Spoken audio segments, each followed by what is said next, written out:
de préférence à bourron, évite de se blesser, c'est con sinon.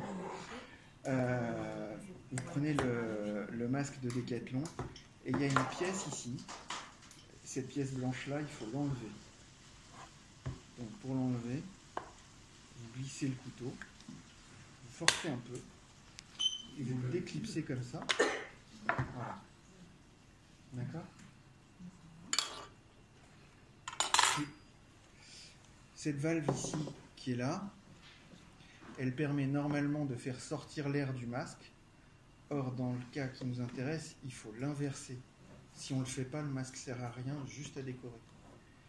Et donc, on la passe à l'intérieur, on enlève, on la repasse à l'intérieur, et on la passe comme ça.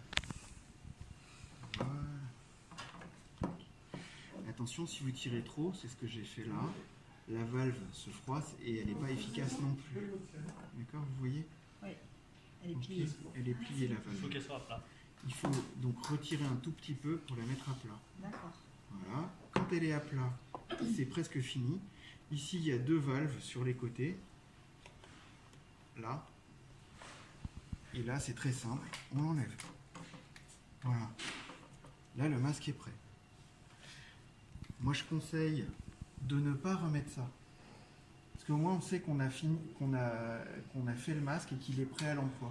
C'est-à-dire si vous remettez ça, vous ne savez pas si vous l'avez inversé ou pas. Si une fois que vous l'avez fait, il est fait, vous l'enlevez et puis c'est bon.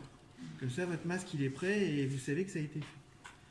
Ensuite, de ce qu'on a vu quand on a fait les essais, l'idéal c'est de préparer la pièce avant de la clipser. Parce qu'il y a plein de choses qui bougent et il y a plein de choses dans tous les sens. L'air d'inspiration arrive au milieu, l'air d'expiration part latéralement. Donc, sur l'air d'expiration, vous mettez un filtre, ils s'adaptent tous. Sur l'air d'inspiration, vous mettez l'oxygène qui arrive sur un raccord mural, ça suffit, vous mettez un raccord mural à au moins 15 litres minute pour démarrer. Et puis, vous mettez votre raccord ici en T, comme ça.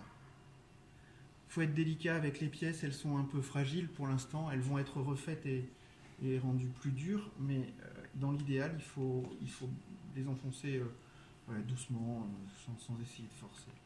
Et puis ensuite, vous prenez le ballon par-dessus, vous le mettez là,